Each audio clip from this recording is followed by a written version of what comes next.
Welcome to Inside Aesthetics, the world's leading podcast for injectors and cosmetic businesses. I'm Dr. Jake Sloan, an aesthetic doctor based in Sydney, and I'm joined by my co-host and good friend David Segal, an entrepreneur and an aesthetic business mentor. Each episode of IA showcases unfiltered conversations with guests from around the world.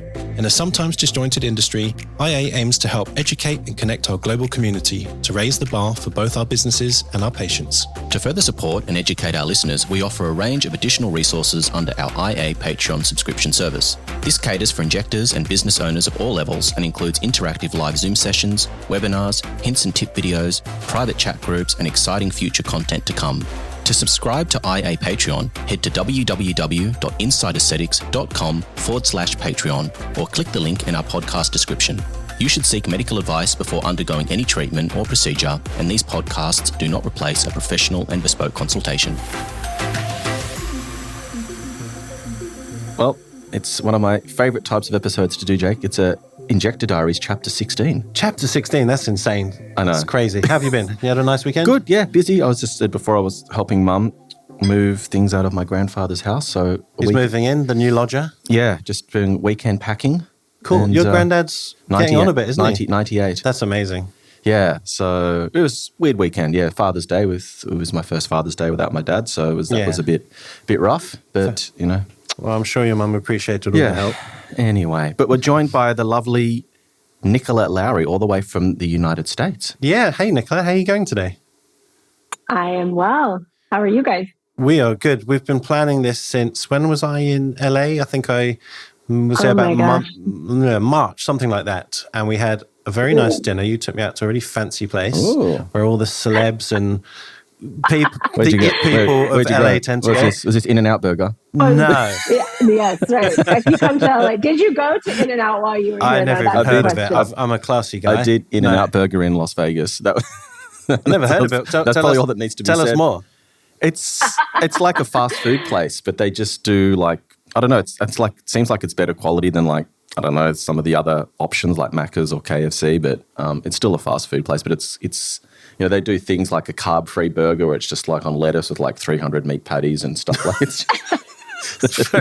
We recently discovered something very interesting. We were driving through just last weekend because it's my son's favorite thing to eat in the whole wide world. And they have something called a puppy patty. Oh, nice. And if you have a dog and you drive through and you order a puppy patty, you just pay, I think, $1 for just a patty of the meat, but they actually don't salt it so that it's healthier for your puppy. So, I thought it would have been, that's what they do with all the stray dogs. And they just turn them into burgers. Anyway, getting back to the podcast. From crustacean to In-N-Out. But okay, yes, it's been a long time coming. Yeah. And we've been very excited to host you. So, Nicola, why don't you tell our listeners from all around the world, we've got lots of people listening in the States, of course, what you do, what your background is. And I would love to know, because we've only had two physician assistants on, what that is, what it entails, what is the sort of qualification as well? Sure. So, as you just mentioned, I am a PA. I have my master's in medicine from the University of Southern California. And I graduated in 2003 from USC. And so I have been a practicing PA for 20 years. I am currently in my third recertification cycle for my board exams to keep that C after my PA. Actually just took my third quarter of this. They're doing this new rollout on testing where you can do it from home. And I did the third set of questions actually just this morning and did well, thank God, because when we move into aesthetics, sometimes we worry when we have to take these board exams that they're going to be much more challenging, right? Because our specialty is very unique and we all of a sudden don't remember the difference between a winky Bach and whatever that other weird cardiac thing is. So a physician assistant is described as a mid-level provider. So we're not a nurse, but we're not a physician. And the specialty came about actually post the Vietnam War, when there were these very experienced medics that are in the field during a time of, battle where they are practically doing surgery on these soldiers. And then they come back and now they're civilians and they have this skill set that is far superior than being just a medical assistant or, something like that.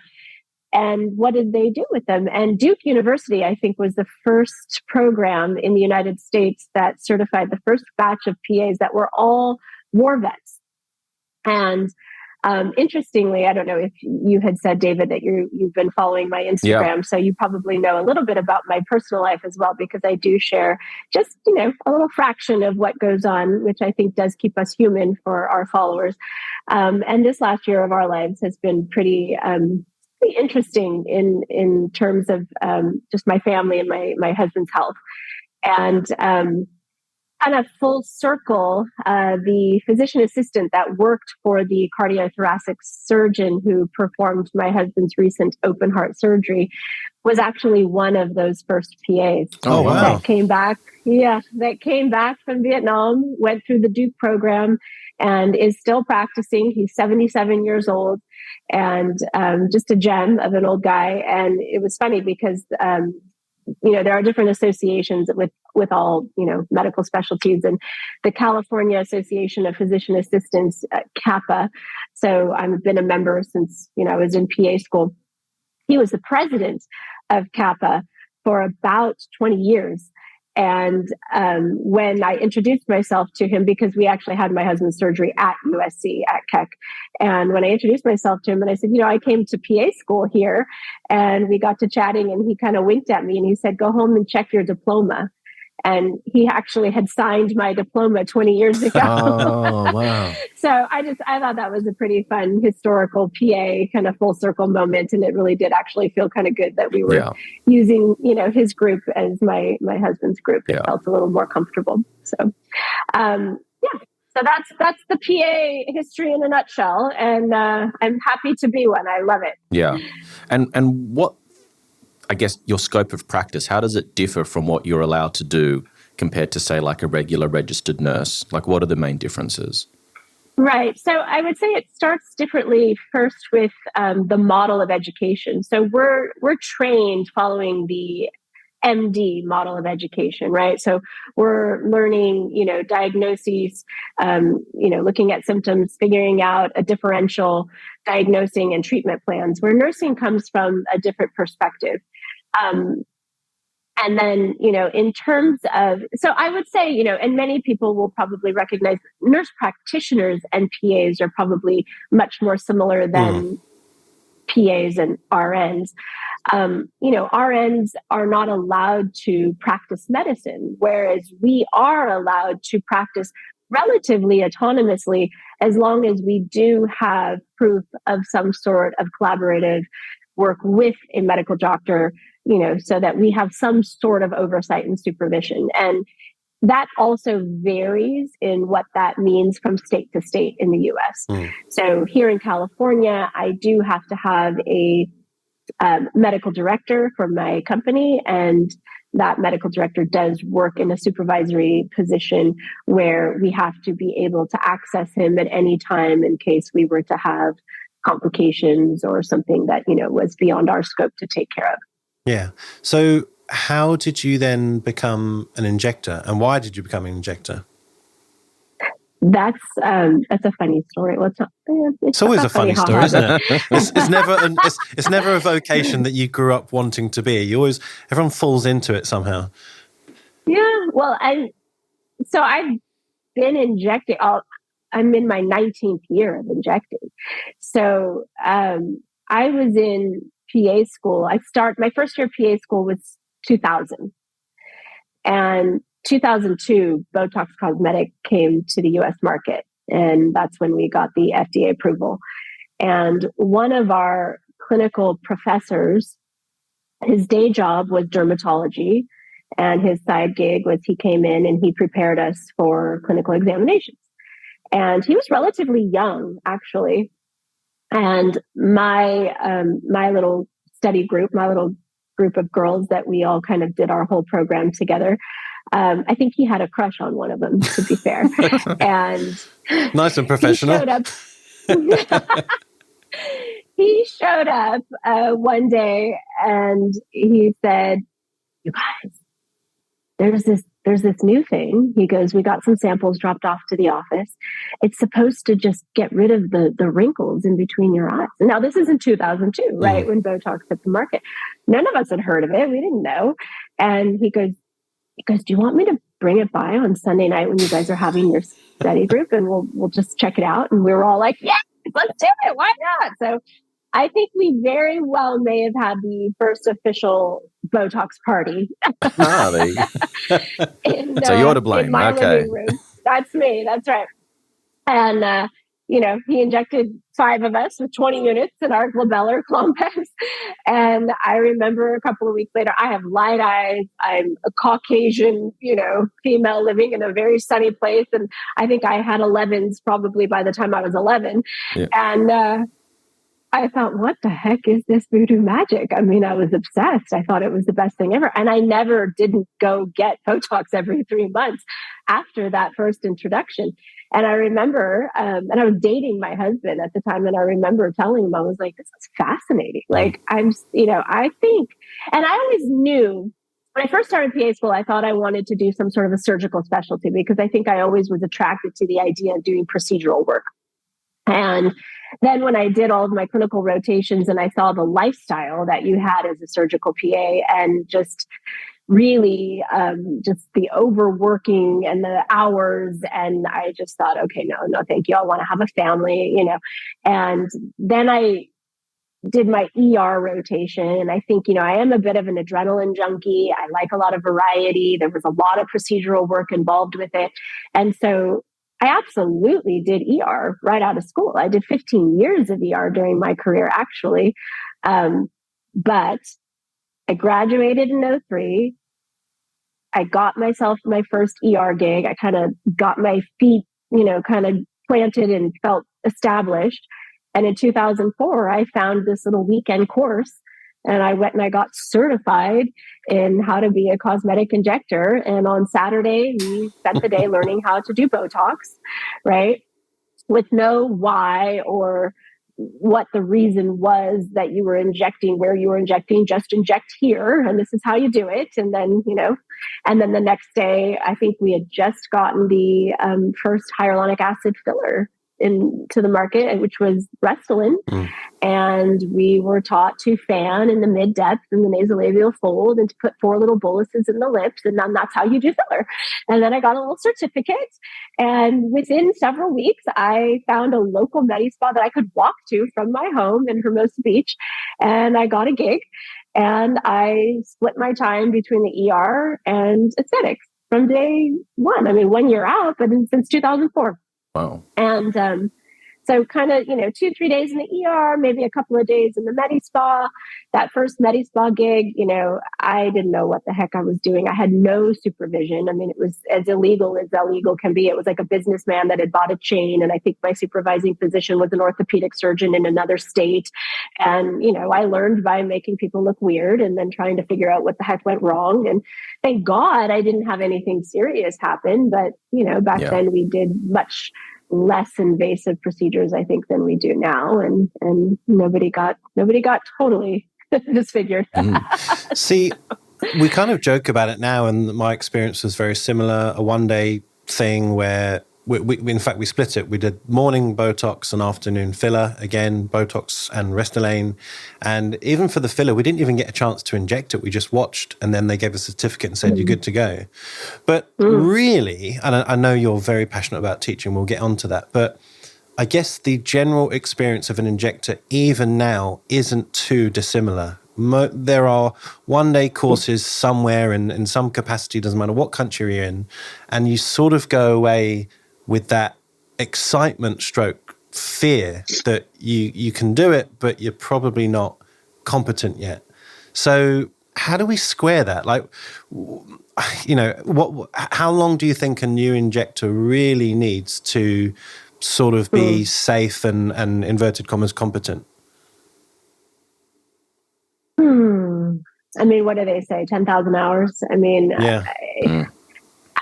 I don't know if that trajectory is exactly the same for every person. I think you get out of it more quickly what you put into it and how much passion you have for it. Maybe you would be able to be, relatively competent and safe after about a year.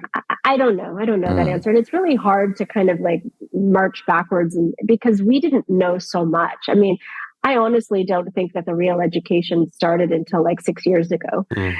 I think that we all just practiced in the dark and maybe it's, because the access to it wasn't so simple because we didn't have social media driving the bus as much as we do. And, I often speak and when I have new injectors, I think, how brave you are because I don't know. Because to me, when I went to do this, it was just for fun.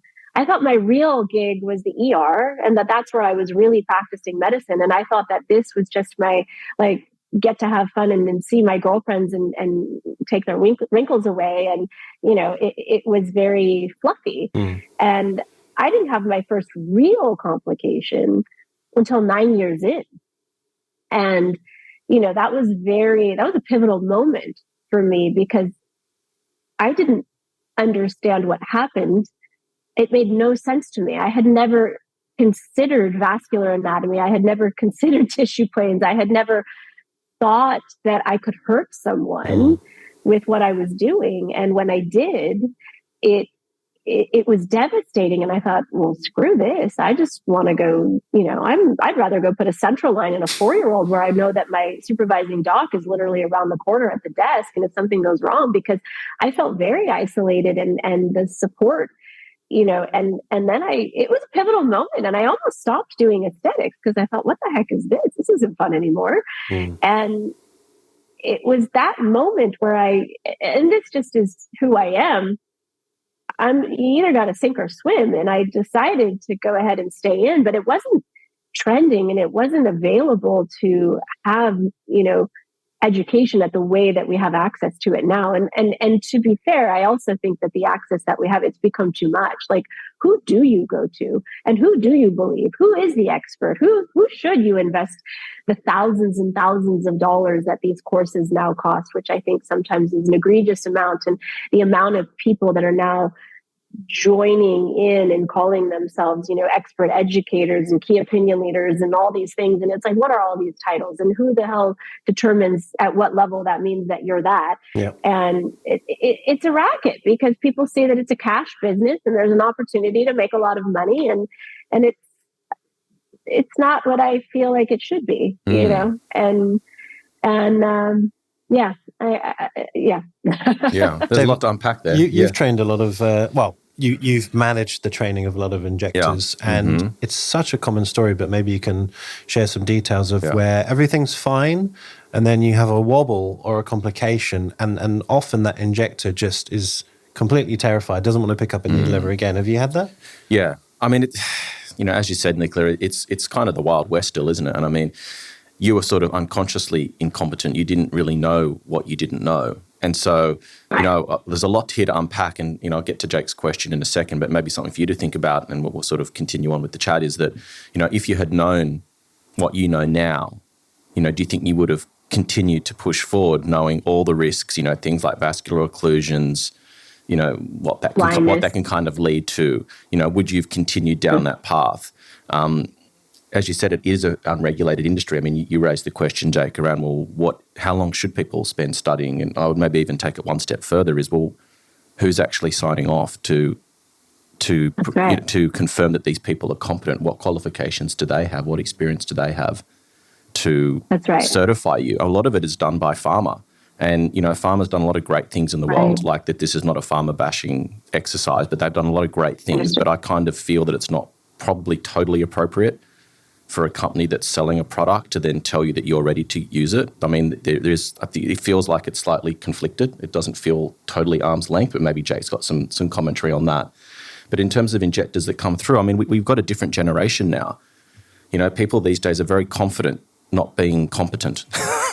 If you get, and a lot of people have gone into this industry knowing what it's all about and fast-tracked themselves. They don't spend any time in sort of general healthcare settings, in hospitals, dealing with patients, looking at nursing from a holistic perspective who then fast-track themselves into injecting. And, there are a lot of great injectors who manage to muddle their way through that and have gone on to be very successful and safe. But there's also a percentage of people who are completely fearless and haven't got the experience. And I have had episodes in my clinic where things have gone wrong and these people just completely fall apart because they've never dealt with an emergency. Even something as simple as a vasovagal could be enough to just freak someone out who's never dealt with that before.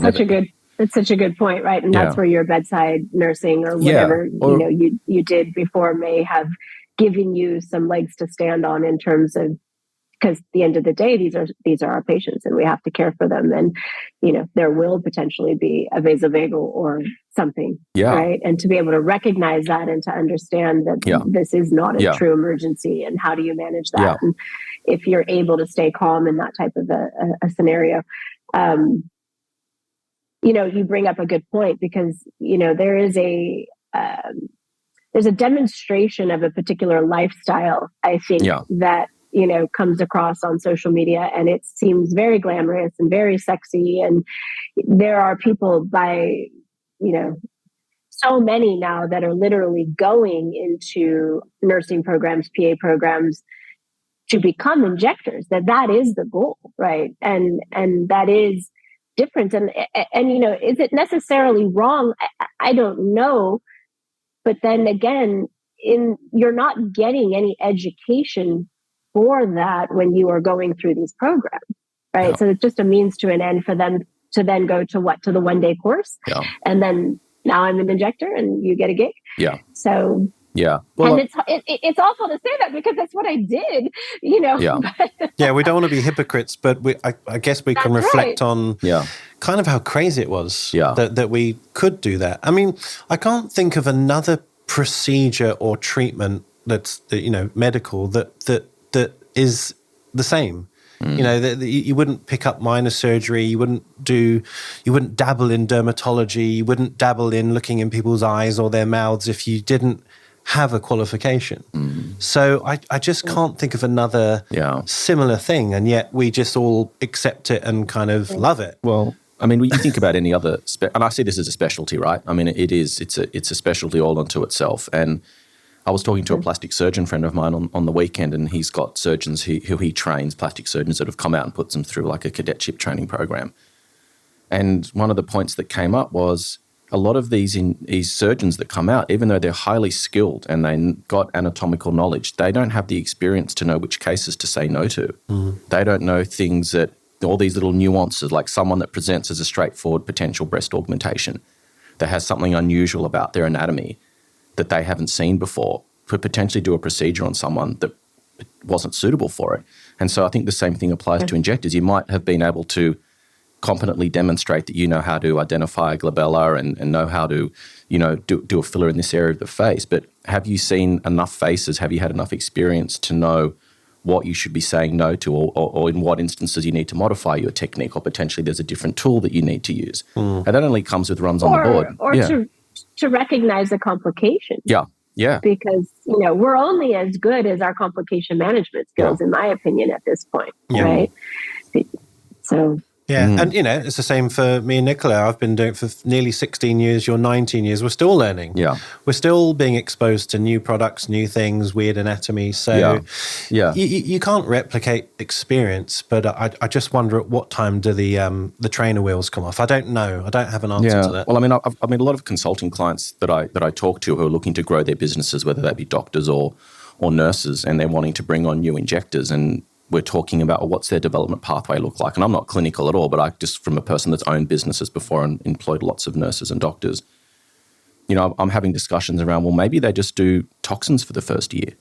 Maybe you just get them really good at understanding facial anatomy. They get to see a lot of patients. Maybe when they're not busy and you're not busy, they can come in and sort of observe you and see how you're doing different treatments, really get good at a single skill set before you throw this gauntlet down. I mean, to expect someone to be able to do lips, cheeks, and tox on a weekend course. I mean, each one of those you could do for the rest of your life and still not master, and to sort of do 3 of them or more. So maybe it's about slowing down how quickly because if you think about what percentage, maybe I know you do a lot of filler, Jake, but Nicola, I mean, like if you were to look at 100 patients that come through your clinic, how many of them are toxin patients? Most people, it's sort of up around like 70 to 80% generally, unless you're like a filler-heavy clinic. And so what is the utility in training someone brand new up with all those skills when you could say, let's just slow down your development, let's get you really good at a single skill set, get some patients under your belt, get your bedside manner up, start to identify patients that presenting red flags that might not be suitable for treatment, and then let's move you on to filler. I mean, what do you guys think about that kind of approach? I have to say that's exactly how I started, because I was terrified of using the filler because, like I said, I never got to use it and I got the certificate. Yeah. So I had to go on another 2 or 3 courses before I felt certainly not competent, but skilled enough to do a good job of a basic, lip, because we weren't doing cheeks or anything at that time. I kind of did that because luckily I had the insight that I probably wasn't good enough. Yeah.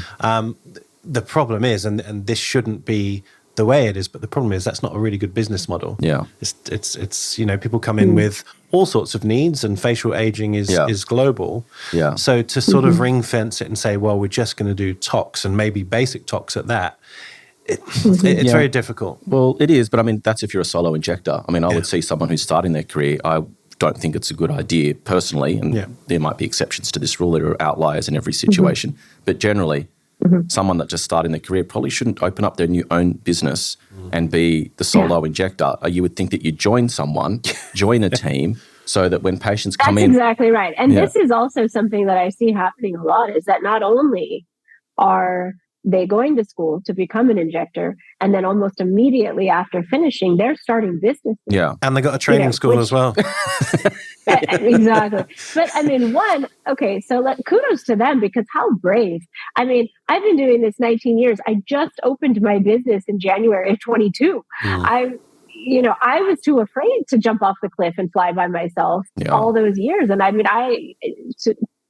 it's interesting. I mean, I dabbled with the idea because there was like a medical spa chain that I could have invested in, and it would have been like my practice back in the day. And on the third meeting with the physician that I had, and luckily it kind of came up, but I was reading through the contract, and there's oversight regulations with how many PAs can one physician oversee at one time. And I recognized, and I kind of counted how many clinics he had, and he was using this model to pair up with PAs. And I thought, well, wait a minute, if I'm the 8th clinic and I'm so how do we get around? And all of a sudden he realized that I caught and he started yelling at me and kicked me out of his office. And I thought, well, I dodged a bullet there, didn't I? And then, shortly thereafter, I got pregnant with my first son, and that all went away. Then my focus became being a mom, and I still stayed in the medical spas, and I stayed in the ER, and I did what I did, but I kind of worked at a minimum so that I could be at home as much as possible. And now my kids are teenagers and hate my guts, most days. And so I'm sure they do. I know. We were talking about Pharma. I left a pretty big matzo ball hanging out there. And at the time, you sort of raised your eyebrow. So, I mean, I want to unpack that a little bit, because I know that there isn't really many other options out there. I know that Pharma does their best when they train and bring people in, and I know they've got clinical training specialists. But what do you think? I look at it if I was to look at this from an outsider looking in at the industry and looking at the company that's making the product, training the people on how to use it and saying, yes, you're good to go, I'd probably raise an eyebrow. So what do you think? I mean, you've been in there, you're on the ground. Yeah. What do you think about that? And what do you think, Nicola, as well? I mean, I think we need both, to be completely honest. If you got a new product that hits the market, they've got all the data, the science, and of course they've had an advisory board, they've used it in the trial. And to be clear, that's for an on-label indication that may not translate to real life, of course. So, a lot of these FDA or we have TJ here, Nicola, trials, they are for something really basic like, this filler is for the nasolabial fold, and that's what it's indicated for. But in real life, you might use it in a completely different way. But, to have Pharma... And by the way, they don't certify anyone, or they certainly don't in Australia. They don't. They just say, this is how we recommend you use the product, and these are the boundaries of how you should use it, i.e. this is on label. Right. But, you do need third party or experts like Nicola or someone else to say, well, in my practice, because I've now used this thing for a year, this is how it really works. Yeah. And these are things that actually I wouldn't do with it. But Pharma can't do that because the compliance allows them to teach on label. Yeah. So what do you think, On-label. Nicola? So I think, so the devil's advocate, they're doing their best, and it is in their best interest to provide excellent education and to mitigate complications with their products. Because if there are complications with the products, and whether or not it's product related or not, then the consumer interest is going to decrease because they're going to be afraid that this product causes this problem, right? So educating is something that I know that, the companies that I work here in the US with, it's a very top priority for them. And I think that Jake and I are similar in terms of our stature with these companies between our two countries, in the sense that when you want to purchase your very first vial of Botox cosmetic here in the US, you are required to watch a video series of, anatomy description, assessment, and treatment planning, as well as injection videos. And I'm the one you watch. And I think in the US or in Australia, that's you, right, Jake? Well, I was due to film some new videos, so it's not me yet. But yeah, similar role. Yeah. So but, and I think they're doing what they can. Yeah. But like you said, there is no certification even from they can't certify in a medical certification way, right? They can just say, yes, you're allowed to purchase our product or not. And so, their hands are tied as well. Yeah. And obviously on the flip side, of course, it's in their favor to have as many injectors as possible getting trained, because the demand is there, and the more there are of us, then the more the consumer can receive treatments, right? And I have to say, and I'm sure you've done this before as well, Nicola, there's been a handful of times where, in my capacity as a trainer, not just with Allergan, but other companies, I've had to say to the injector, physically take the syringe off them and say, no, this isn't your day. Or maybe I'm not entirely sure this is for you. It's very rare that I'd be that sort of blunt to someone, but I've had to do it twice. Oh, really? Yeah. How did they respond to that?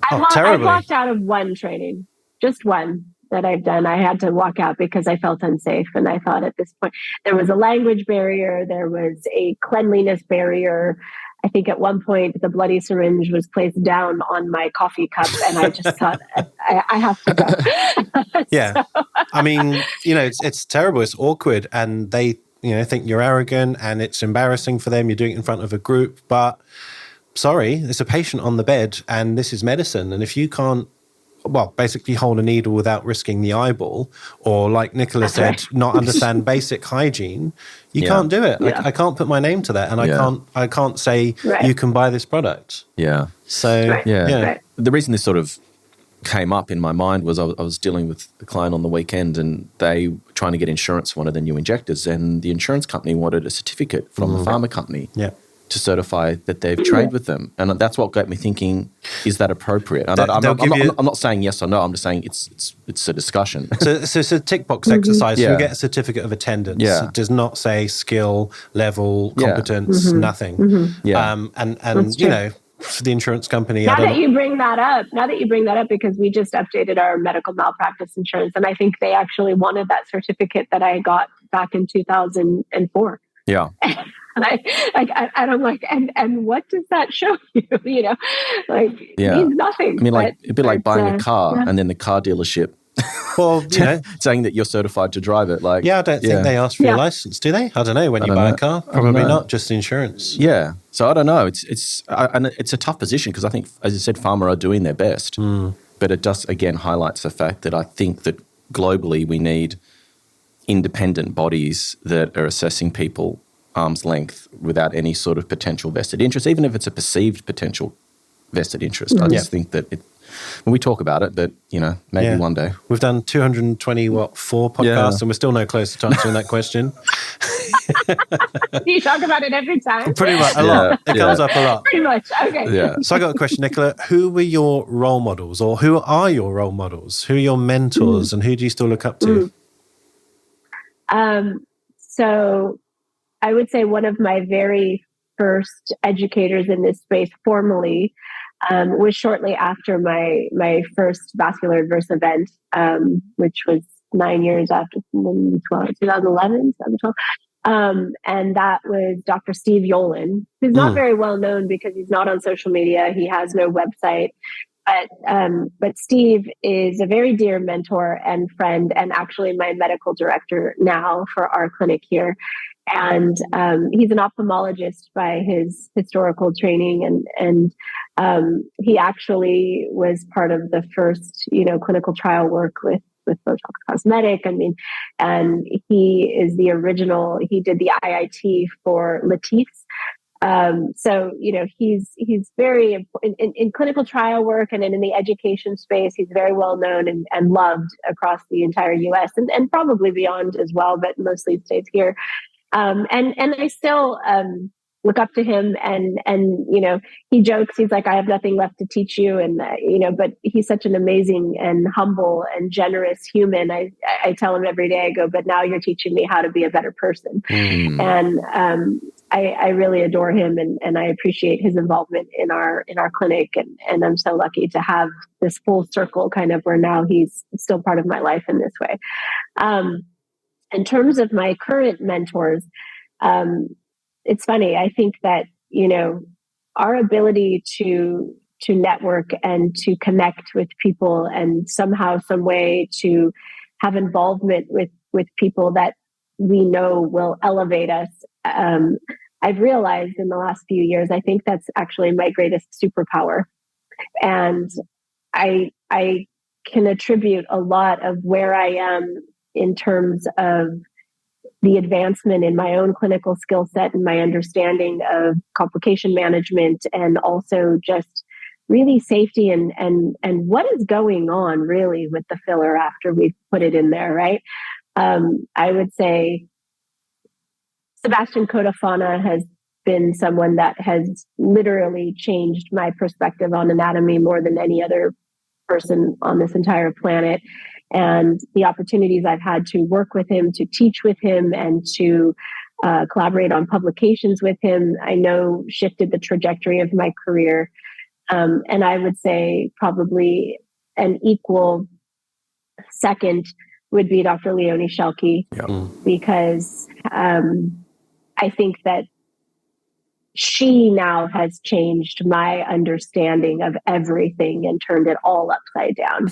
And it's good when you're frustrated to the point of tears because you're trying to wrap your head around it and it's different than everything you've ever thought ever before. And then you embrace it. And, it's funny because now I think you've also worked with Dr. Schelke, Jake, but, it's such just a serendipitous story how all that went. But we did a course together, Sebastian, Lee Walker, Leonie, Stella Desietnikova from Seattle. And I did a complications course in Costa Rica in the middle of COVID, which is, it's crazy because I got very, very stir crazy.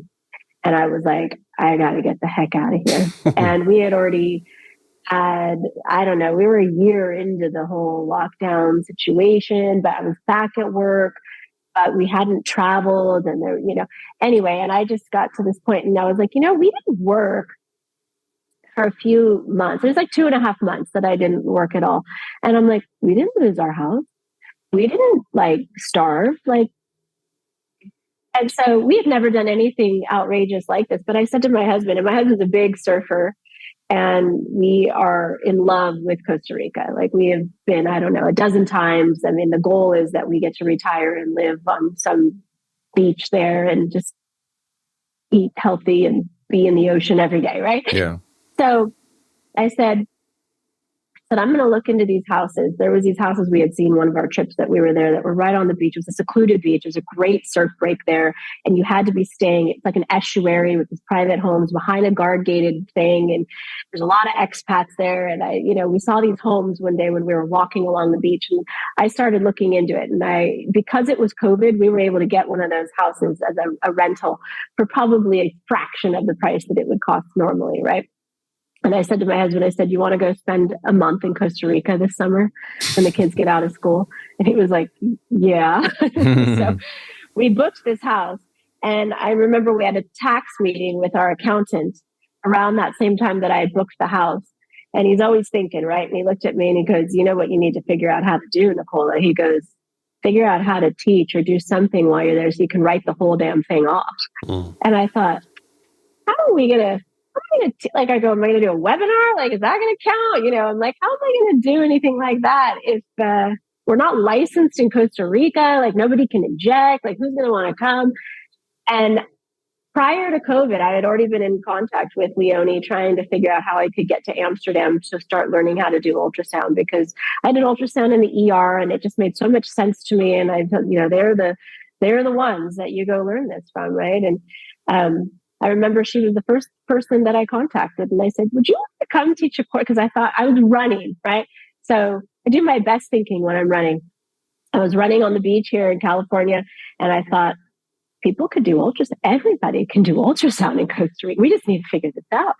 So I reached out to her, and she's so easy. She was like, sure. And I'm like, oh my God, what just happened, right?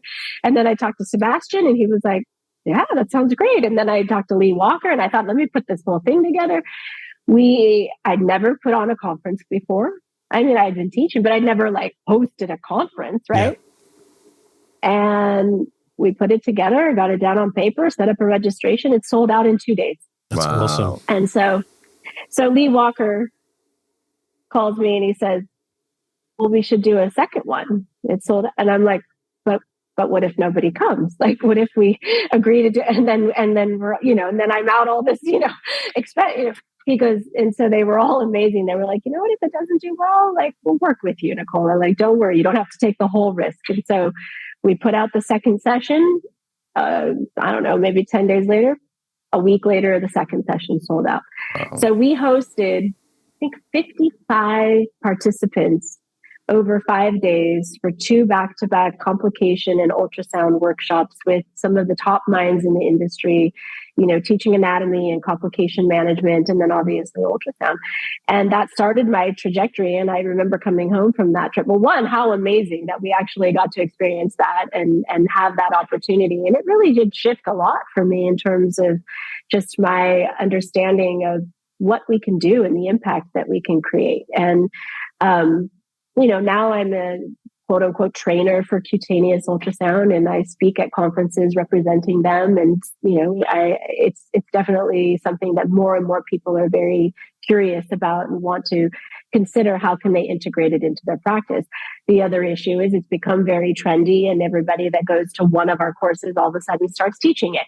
And so, all things are true.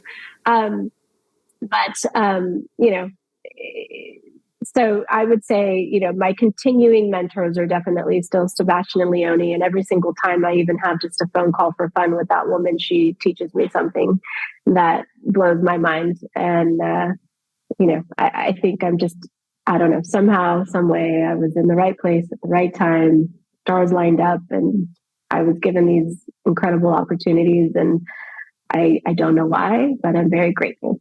So that's the difference between men and women. If I had have asked you who's your mentor, you would have said a name and that would be the end of it. Whereas that was the greatest and longest answer we've ever had to a question. That's great. That's going in the YouTube highlight clip, Nicola. So just so you know, but and kudos to us. We've had all 4 of those rock stars on. Well, Leonie, Lee, Sebastian, Stella, and now Nicola. And we were having drinks with Lee 2 weeks ago. Correct. Actually. Yes. And maybe we should use this as an opportunity, sorry, Nicola, to plug the partnership we have with Cutaneous, just to remind people. Yeah, we absolutely should. So as Nicola has mentioned, cutaneous facial ultrasound based in Amsterdam are the world leaders or authority in teaching this stuff. And, I'm sure your experience is the same, Nicola. All injectors are asking this question, should I, shouldn't I? How do I train? Do I buy a device? Who do I go to? And I think my answer is, well, first do an online course, do their modules. Sure. And we have, a 10% discount with cutaneous. So thank you very much for offering that for our listeners. If you just go to insideaesthetics.com/offers, all the information's there, as well as all our other offers. Yeah. And then you can get your 10% off. Yeah. And then maybe you'll end up in Costa Rica with Nicola and Leonie. Where do I sign?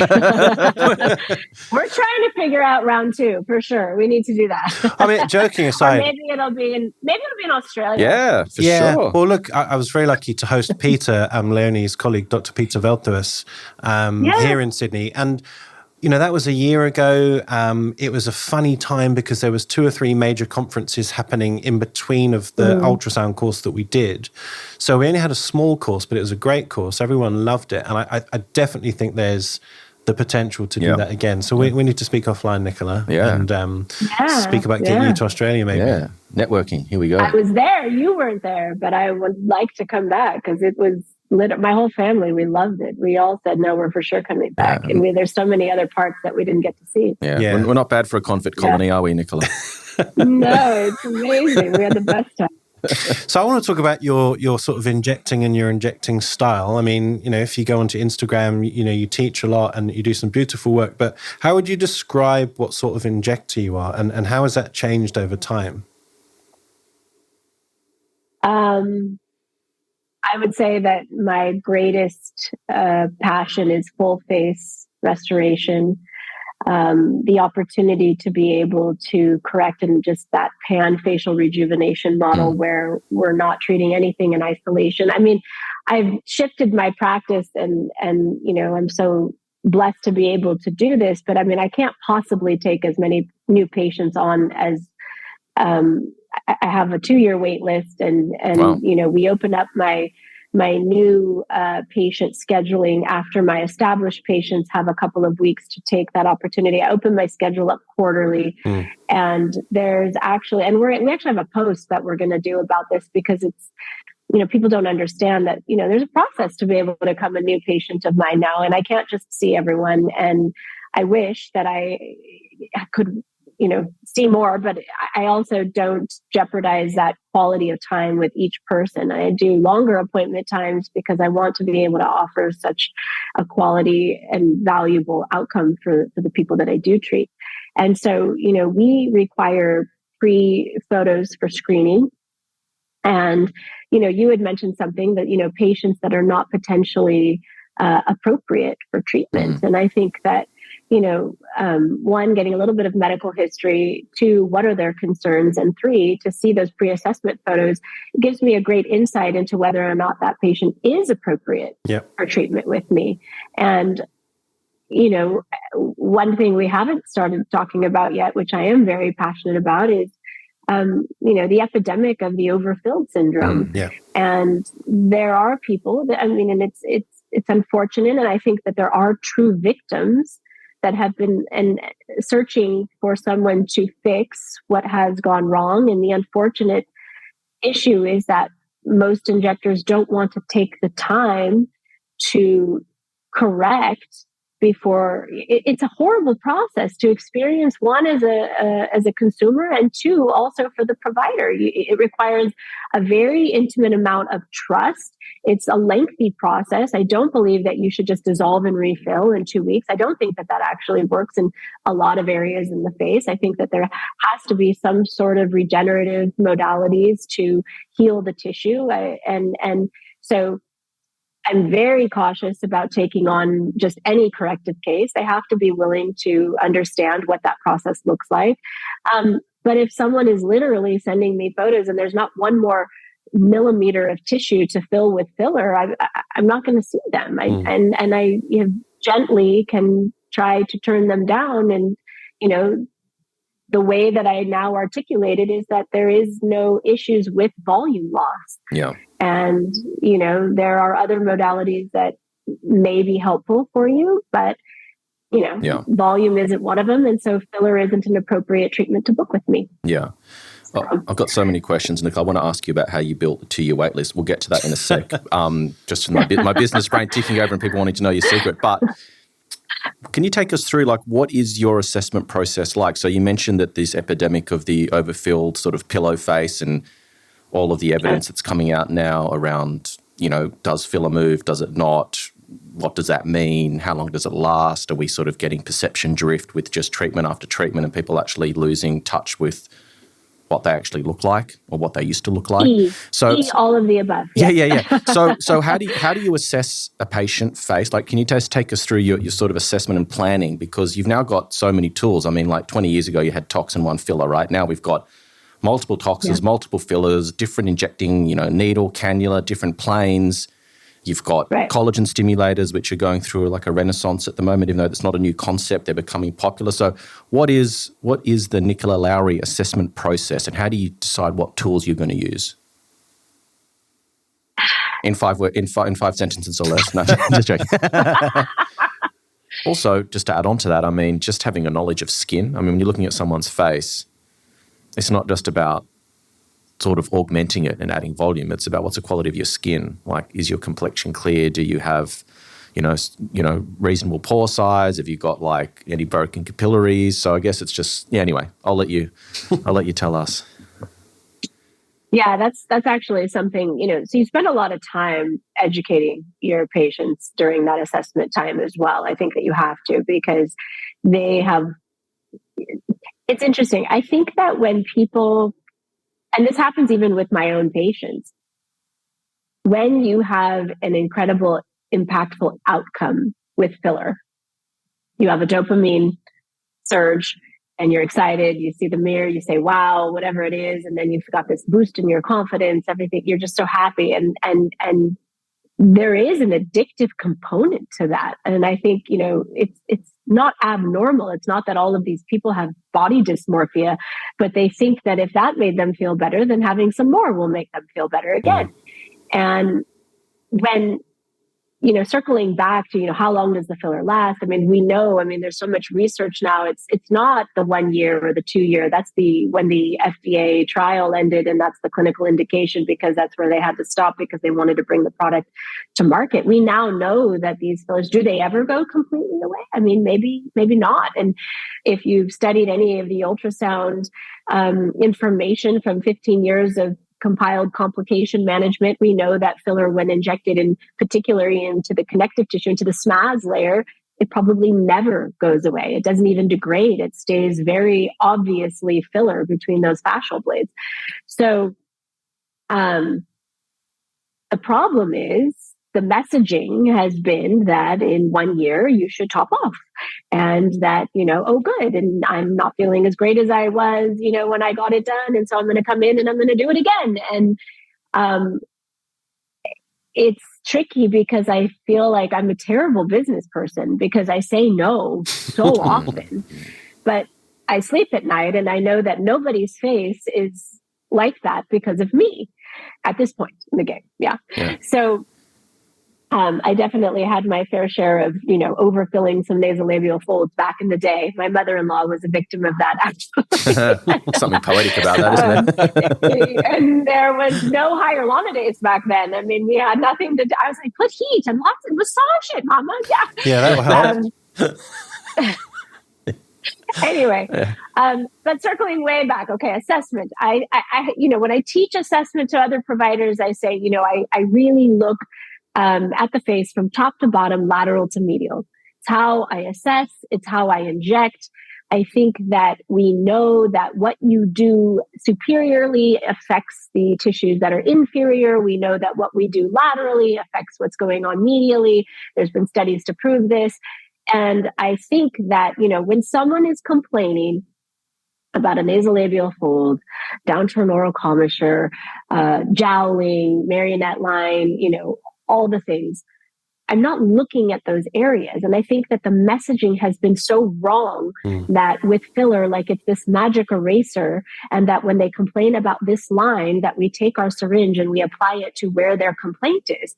And that's all completely the wrong way to do it. And when someone is complaining of all of these symptoms, which these are not the etiology, these are the symptoms, I'm looking at their temple.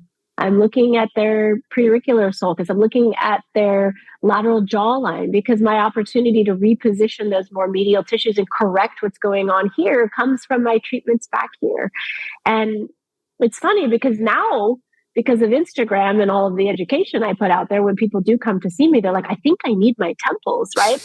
But 8-9 years ago, I was having these very exhausting conversations with patients about why I needed to fill their temple. And even though it was something that they never noticed and never bothered them, that there would be all this secondary benefit to treating in that area. And so I think, when your assessment skills improve, they increase when you understand the biomechanics of the aging face as well. When that pathophysiology is very ingrained, where that women, as they approach the 4th decade, they've got not only fat loss, but also sarcopenia in the temple. It's pretty universal that a woman is going to need temple filler to have a full correction to truly look youthful, right? And so I think that what I'm doing is I'm looking for my opportunities to create the greatest impact with the least amount of product. Because at the end of the day, we also have to be able to have our consumer afford the treatment that we're trying to offer. And yes, I am in an affluent area, and there are those days when I've got somebody who flew in and they're like, yeah, do all of the things that you said in your pre-assessment email. Go ahead. And those are the days where you're like, all right, let's go, and you end up being 40 minutes late the rest of the day because you never anticipated that the person would say yes to 10 syringes. I would say on average, those longer full face assessment and filler cases, we book them for 90 minutes because even though I've done a pre-assessment, you still have to take the time to build that rapport and that educational piece and get the patient to understand what it is, that you are definitely still addressing their concerns, even though it might look different than what they expected or what they have experienced maybe before. Yeah. Was that a good answer? Yeah, it was a really good answer. Again, tons to unpack, but I want to pick out one word because you didn't say fillers lift the face. You said it repositions tissue, which I completely agree with. But we asked a question on this. We did a live podcast at a conference a few weeks ago, and I asked a plastic surgeon who had the day before said that filler lifts the face. So how do you explain that to, injectors, let alone patients? Like, what do you think's actually happening when you put the filler, in that deep plane? Does it lift? Does it just change the light shadow reflex so it looks like it's lifted? What's actually happening? There are published evidence-based publications that do demonstrate that there is some sort of lifting. And then there are still arguments against it because they think that is the amount that it's lifting enough to be able to say that. But what I think that what we see is that when you put it all together and you do have this repositioning, there's no doubt that this superficial fat pad is different, that this is different. You can see it in side-by-side photos.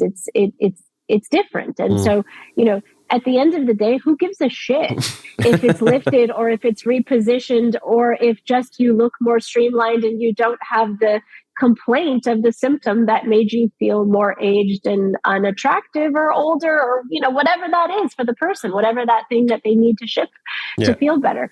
I don't care. And I think, yes, I hate the plastic surgeons that are on that rampage that, don't do fillers to do this, because they're not wrong.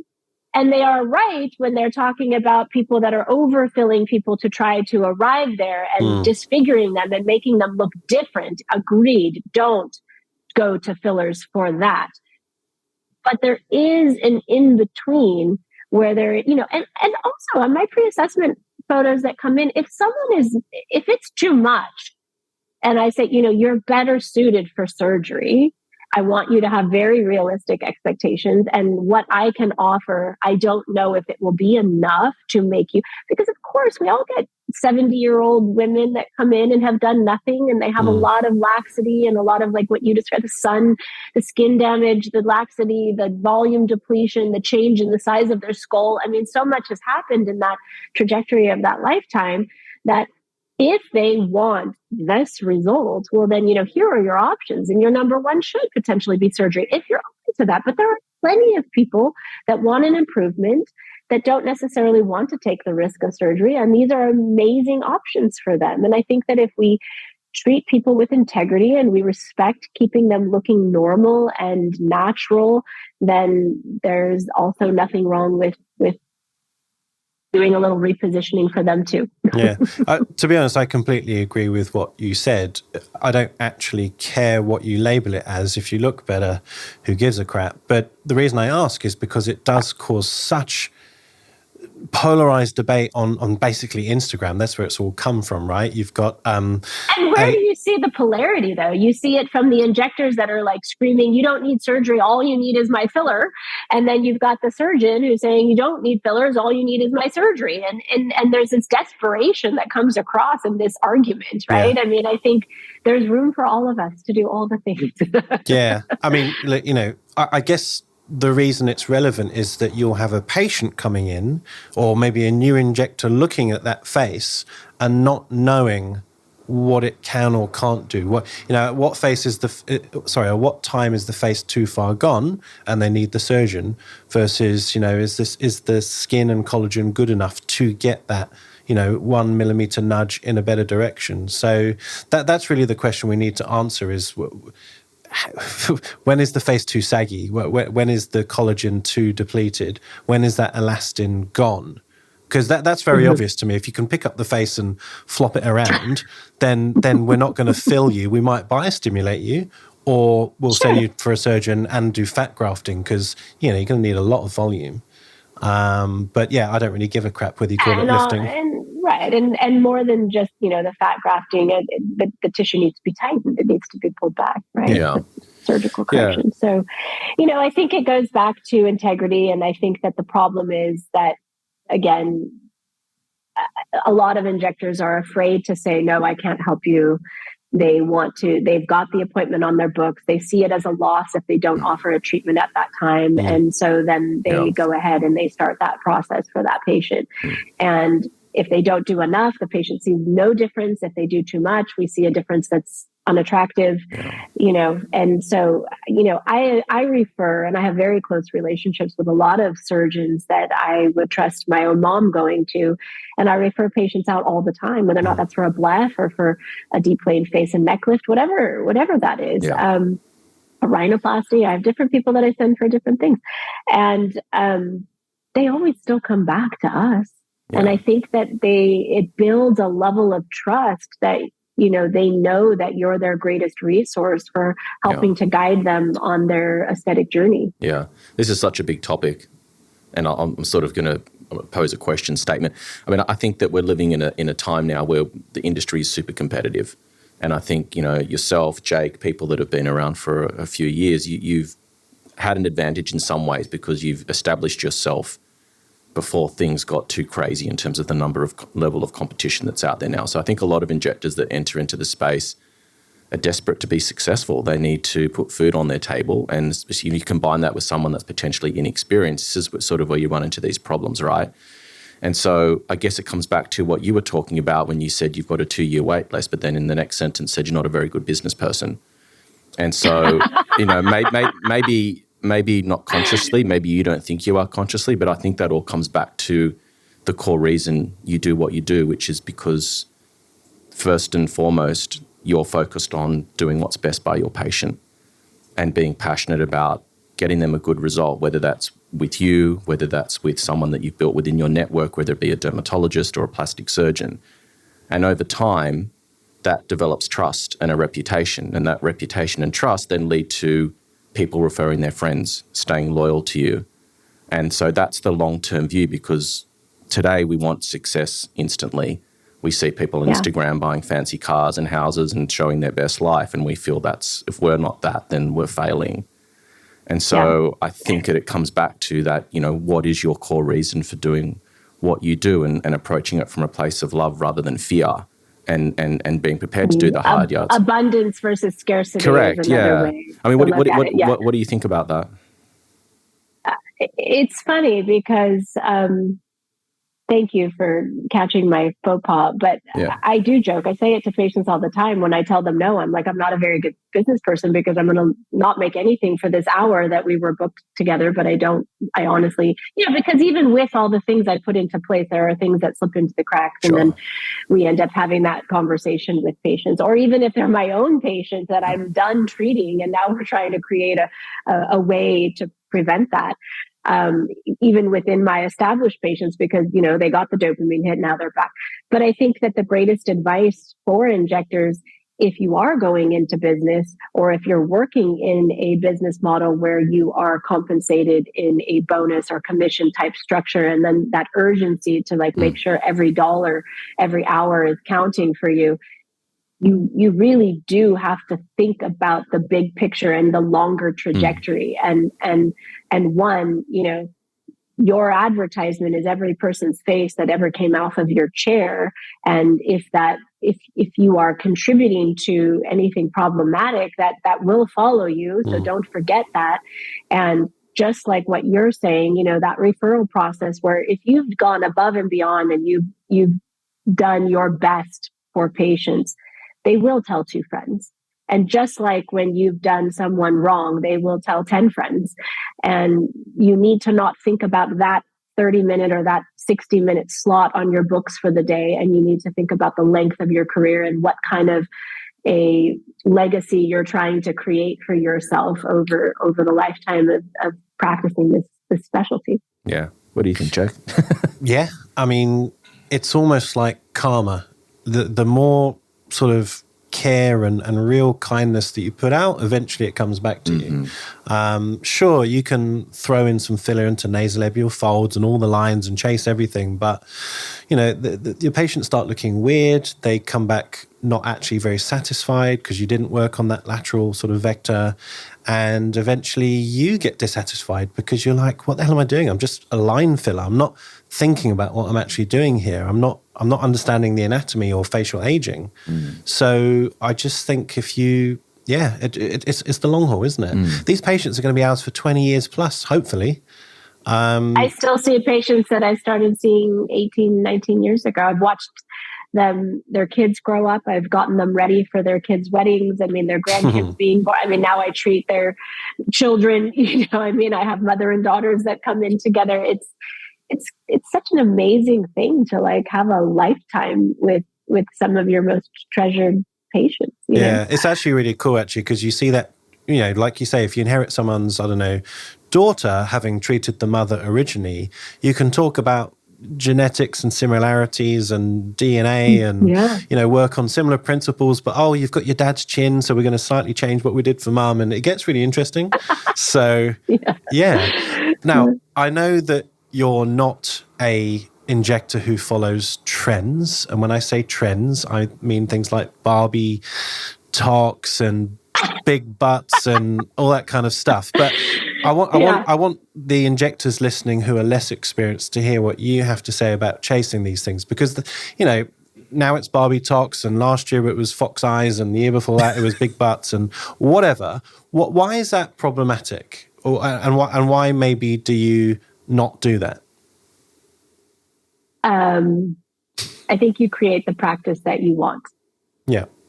And while I don't have judgment against someone who wants to do those types of things, as long as they're being done safely, that isn't the practice that I want. And I don't like to jump on trends. I don't like to be the first one to be offering a new product. I like to wait and see. And I think more than anything, I never want to sell snake oil, because that is also part of my reputation, that what I take my time that I do offer out of our clinical space. And, now that I'm into my second year of owning my own practice, I'd really, you're investing a lot of money into devices or, obviously new products that you're willing to carry, right? So I take my time and I make sure that I feel like it's something that I would want. And if I, and if it aligns with, my prerequisites for wanting to be able to offer it, that then I'll bring it on. But, I did a little reel on the Barbie Botox and, honestly, it was based on my own personal experience. It was one of the most awful things that I had ever done. And I couldn't wait for it to wear off. And I think that, in line with wanting to treat a person holistically and making them healthy, and the people in my area are not, I'm not in Beverly Hills. I'm not in Hollywood. I'm in a little beach community where, people are professionals and they want to look great and feel great. I think one of this area that I live in is considered one of the blue zones in the world. Yeah, right. And I think that there's a great passion for being active and for eating really well and community. And I'm not in a place where fox eyes and Brazilian butt lifts and Barbie talks are like what people are really coming in to ask for, thank God. But I also think that, I get a lot of patients from all over because of my social media presence. I would attract that if that's what I wanted to jump on and offer. And I don't want to. Yeah.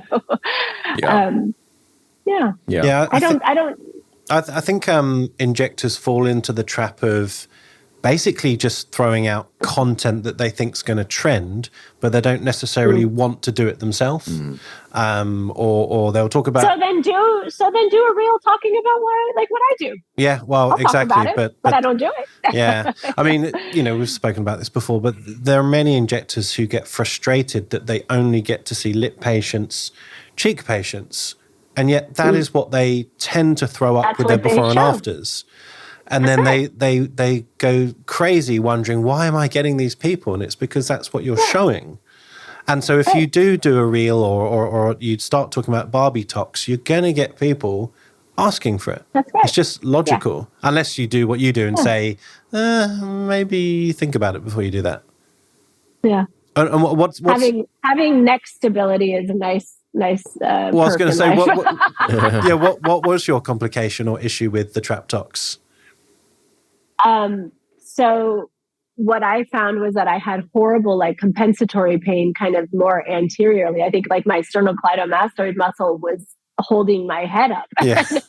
And the pain that I had in the front of my neck and just the tension, was almost unbearable. Wow. And I am very active, and it was, I couldn't, I do Pilates, I run, and I felt affected by the treatment. And I thought I have very tight traps and maybe a little overdeveloped just because I hold all my tension, and I also lean over people all day, with my arms up. Right.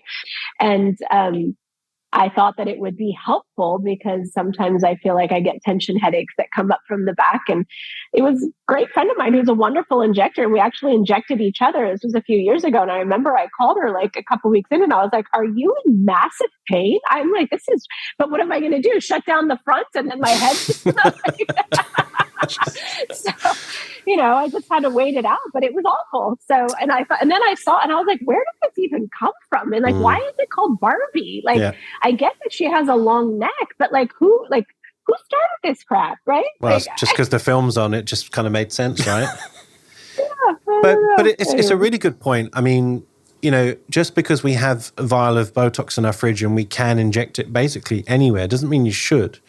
Right. If you're trained to do a glabella or a frontalis, awesome. You understand the anatomy, you've done the module like you said, and you've done some hands-on courses. But I don't know many people who do hands-on courses on trap tox or calf tox or, a lot of the other off-label treatments. And so would you really shove a needle somewhere where you don't understand the anatomy, or what compensatory mechanisms kick in if that happens? Probably not, but injectors do that. Yeah. I find that crazy. Same issue with masseters sometimes. We were talking about how, treating someone's masseters impacts the entire masticatory system and what that can kind of lead to, especially people that have got... Are you sure you're not medically trained? It's very good. I know a little bit. Right? I mean, well... You're more than most injectors, right? Yeah. Well, I've been in the industry for 20 years and I've had nurses and doctors working for me. I've written a book on this stuff from a layperson's perspective many years ago. So again, it's just osmosis, I think, a little bit. Yeah. Yeah. I didn't choose him for no reason. He's quite good. Now, I want to touch on your role on training more specifically. And like you alluded to, you are a trainer for Allergan Aesthetics in the States. So what does that mean? What do you do? How often do you train? What sort of capacity? So I started training, I think 6 years ago for Allergan.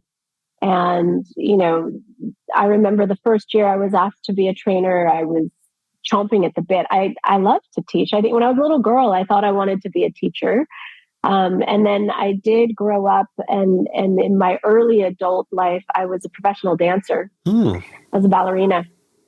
And in high school, I started teaching dance. I mean, and anywhere from little 3-year-old girls all the way up to even high school level, and loved to teach.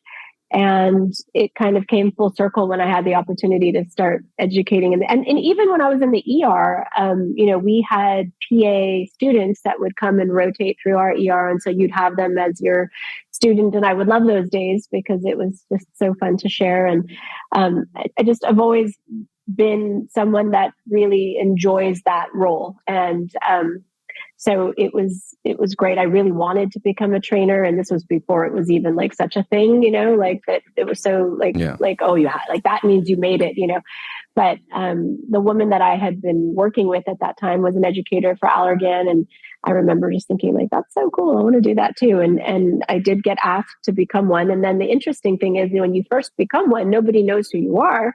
And this was like, I think right around the time that I maybe started my Instagram. And there was one rep in particular who used me. You're required to do in the US, you're required to do 2 trainings a year or 3 trainings a year to be able to maintain.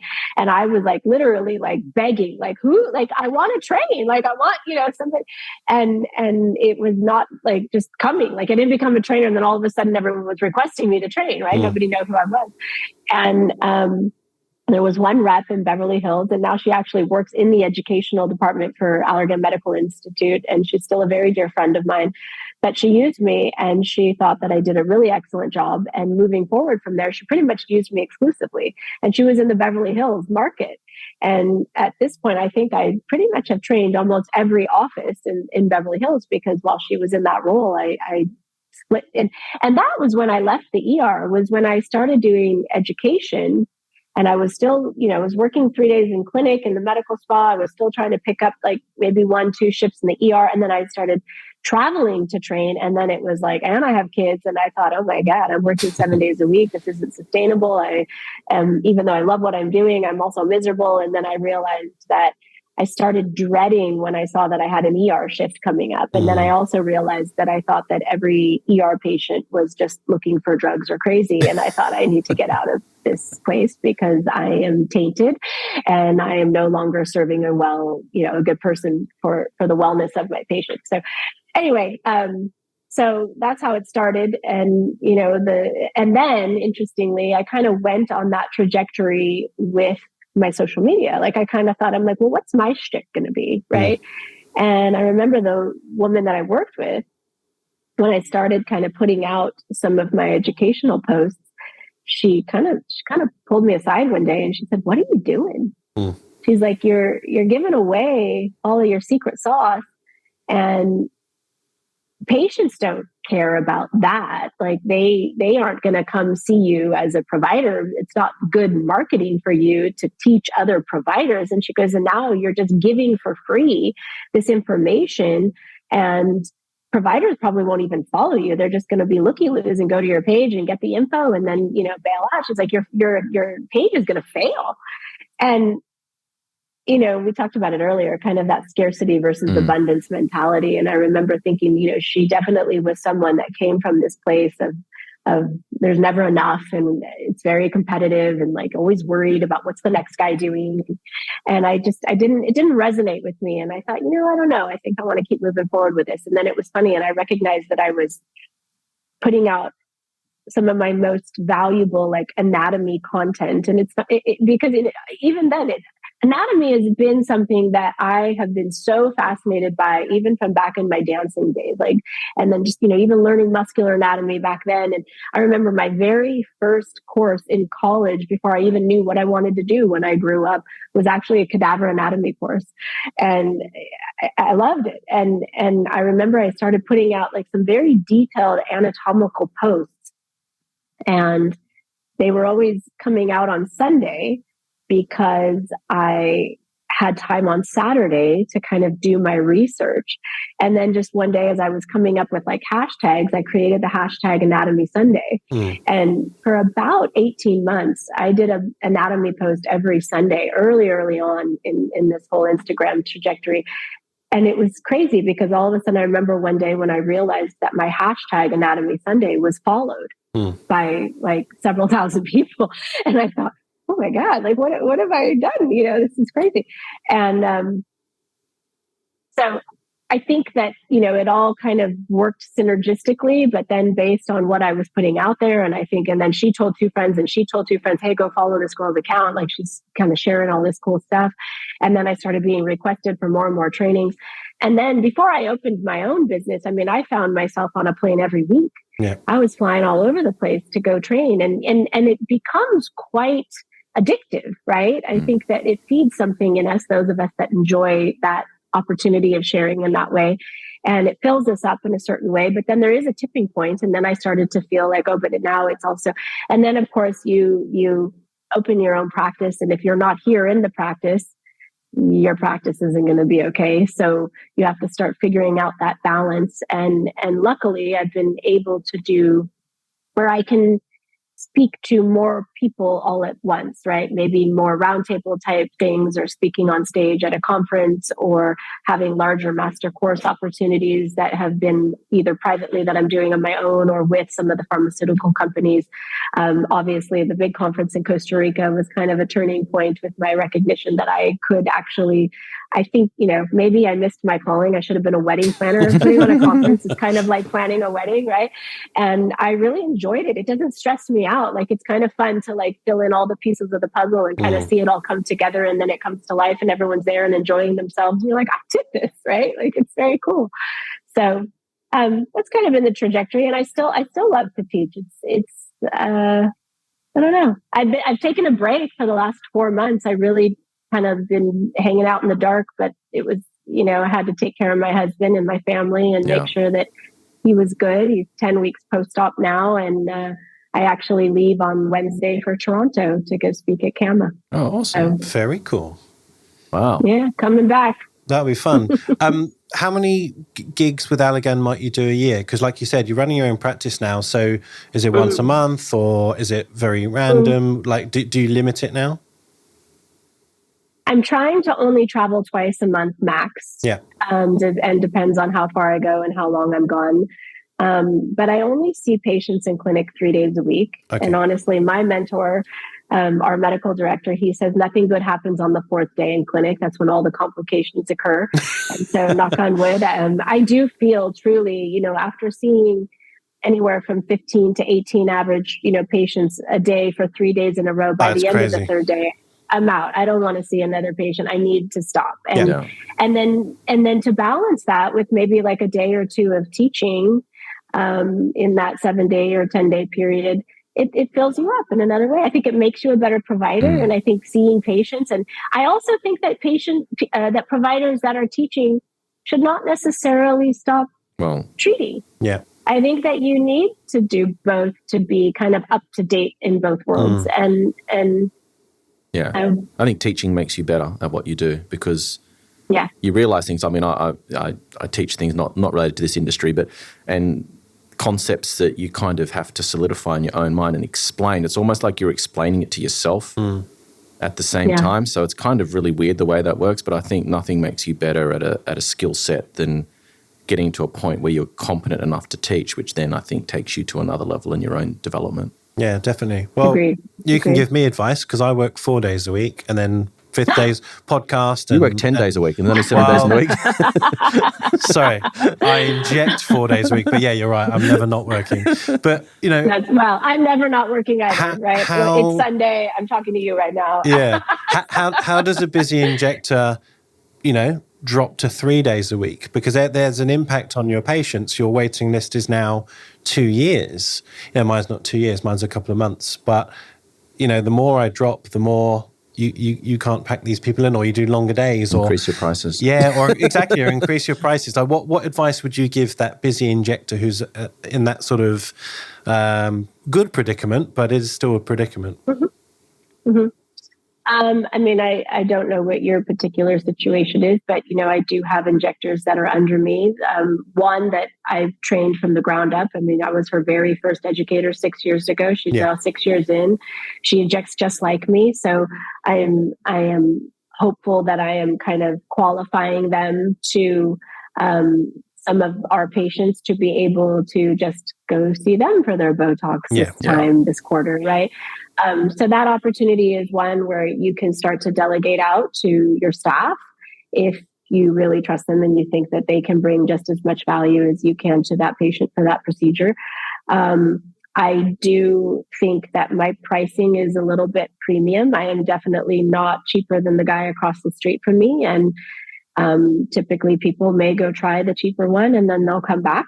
Because, you know, you may think that it's just Botox, but there's nothing better than the best Botox you've ever had, right? And that can be remarkable, the difference that can make. And, you know, I think you just have to do what's healthy for you. Yeah. And if, you know, I'm 52 in a month and I'm getting like, it's okay. I can just inject 3 days a week. I'm not racing with anybody. Yeah. And are you developing your own team of injectors? Are you going to keep it solo, or are you going to continue to grow and create mini Nicola Lowrys? Is that the plan, other than your children? You know, that's always the hope, right? And then, you know, there's the fear that, oh, well, then if I teach them everything I know, are they going to go off on their own and do their own thing? And it's quite possible. And I think that you have to still, again, here we circle back the third time, that scarcity versus abundance, or that fear of, you know, losing them. You can't operate from that mindset. And if I develop someone and I create them to be as good or better than me would be the goal, right? Then if that's what they do, then, you know, God bless them. I really try to create the people in our practice. I think the first and foremost, most important thing to me is that they are just a really genuinely awesome human being. Yeah. And when that box is checked, it's like the rest becomes a lot just more secondary. Yeah. And I think that if someone is smart and they're passionate and they're willing to learn, I mean, I don't know about you, Jake, but I can tell in 5 minutes if somebody's got it or if they don't, right? Yeah. And so, you know, I do an injector assessment when they apply to work with us, and I can tell, you know, and it's like they may not be perfect and they may not know it all yet, but you know what? They will over time with spending the time here. And we offer a lot of education out of this practice, and you know, they spend a certain amount of time shadowing me early on when they join us.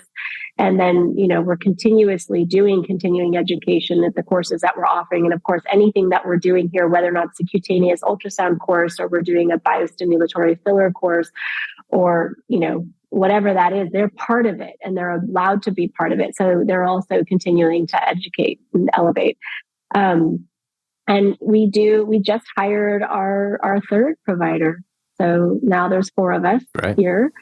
I 2 PAs, myself being one of them, a nurse practitioner, and then an RM. And I think, you know, in terms of how much space we have now, maybe I could have one more here, but then, you know, are we interested in maybe doing other locations? I don't know. Maybe, you know. Interesting. Depends on how much energy. There you go. You heard it first. On Inside Aesthetics, we get all the exclusives.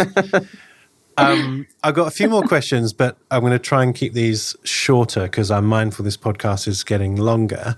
Are there Very long, yeah. Are there any treatments that you don't like doing or don't believe in that are just off the table for you? Whether it's filler, toxin areas, or threads. I don't do threads. At one point, I worked for a plastic surgeon that did offer them, and he trained me on them.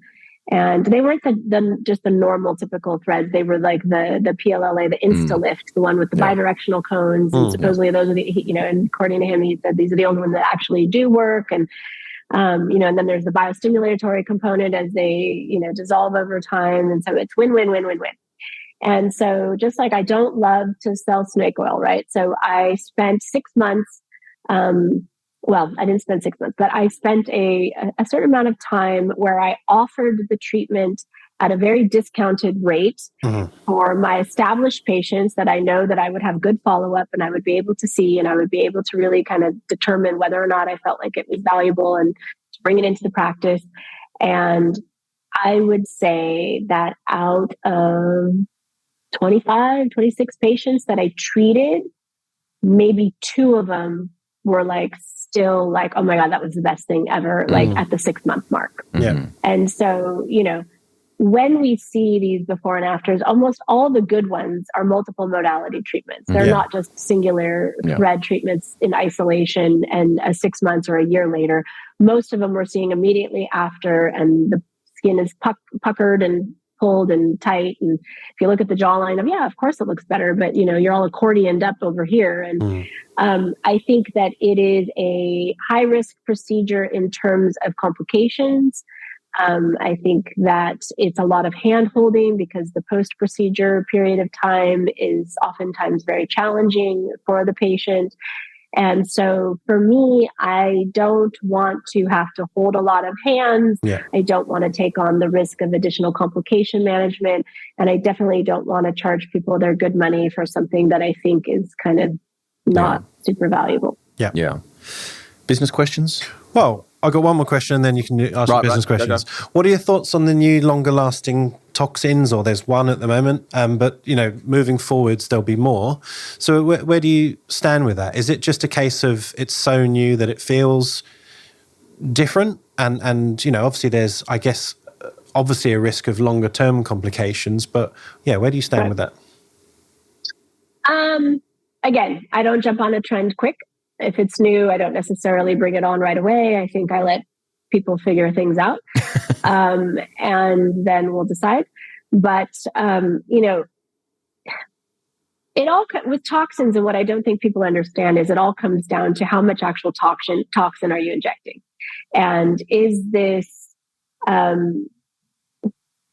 peptide? Is that what it is supposedly? This peptide that they have as part of their formulation, the reason why they're getting longer lasting results? I don't think so. I think that it's double the tox. And if you have double the tox, you're going to have an increase in the duration of effect. And I have already done this. I think you can play with your diluent. You can play with the reconstitution amount. How much spread of effect are you going to have? So how much are you decreasing your risk of complications by increasing the toxin load by playing with the diluent? And, I've posted about this many years ago. We call it hypertox, right? And you can take and I think John Joseph was one of he published some stuff on this many years ago as well. And you can take 0.33 of a cc to dilute your 100 unit Botox vial.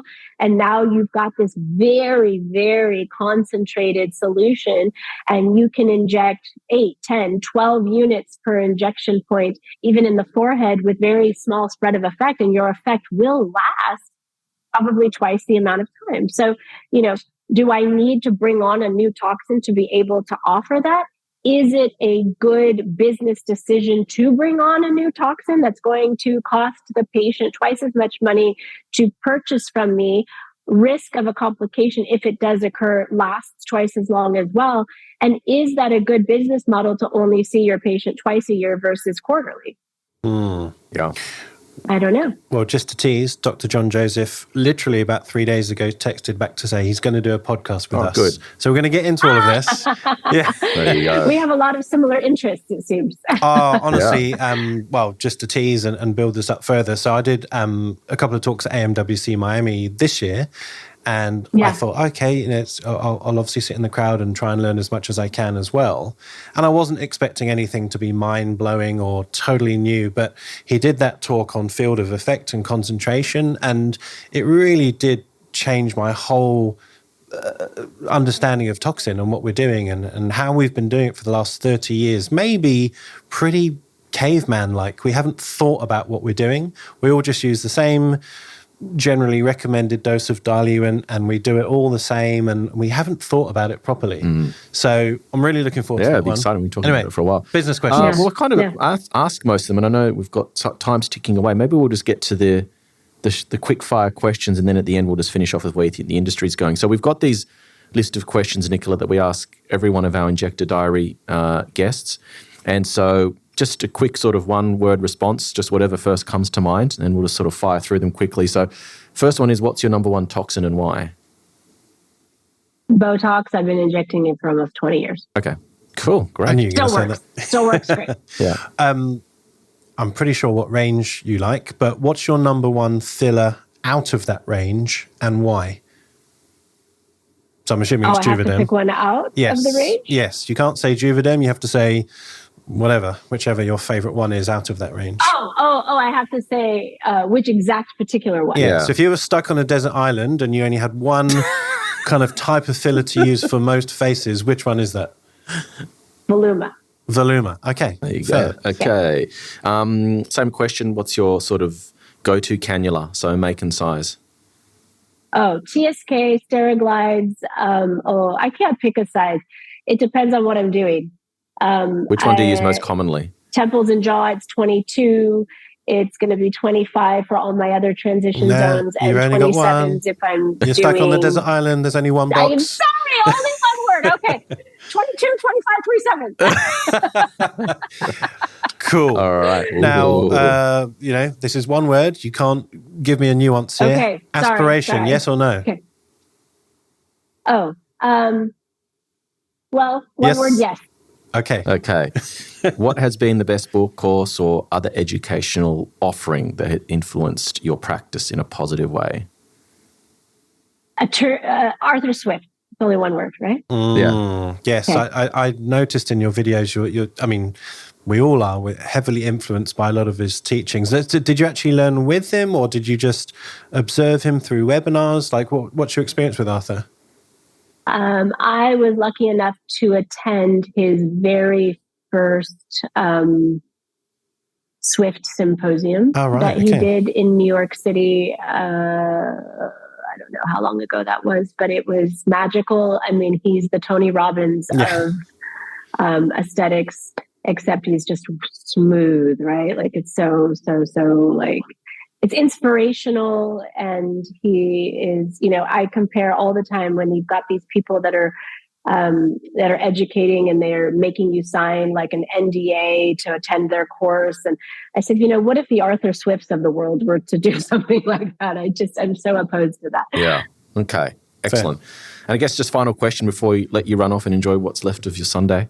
Where do you see the industry going in the next 5 to 10 years? If you sort of had to, crystal ball. Yeah. I think we're starting to see it. I think the pendulum is coming back a little bit to more natural. I think that the up and coming generations and our focus on regenerative stuff, I think is super important. And I'm fascinated by that for every specialty in medicine. To be fair, we've partnered with a company called Acorn Biolabs, where they are doing 3D printing of organs or heart valves, bladders, you name it, from the mesenchymal cells that you can get from the hair follicle. And, I think that there's going to be an incredible impact on the aesthetic industry from these types of things that are coming. But, all the way on the other side of things, we found out that both my boys did not inherit the congenital heart valve deformity that my husband had, thank God. But in my mind, and I actually called the CEO of that company, I said, how far away is that, right? Like if one of my boys did need to have his aortic valve replaced, how far away is that? Because how important is that going to be at some point in, moving away from bovine or porcine heart valves to being able to have your own autologous tissue that you can use that will last you the rest of your life, right? Yeah. So pretty cool stuff. So which, if any, regenerative treatments do you guys have in your clinic? So we do a lot of PRF, which I think is great. We do some biostimulatory stuff, which I think we would consider as regenerative. I even think things like certain energy devices are regenerative, right? If we're stimulating the tissue in a certain way. So, these are all modalities that we offer that keep you looking just like you, but improving your skin tissue quality, thickness, right? So I'm a big fan of all of those. And that's where, there are people that will send in stuff and they want to be treated with filler, but there's something else that they could do that will still improve, but it doesn't always have to be a hyaluronic acid, right?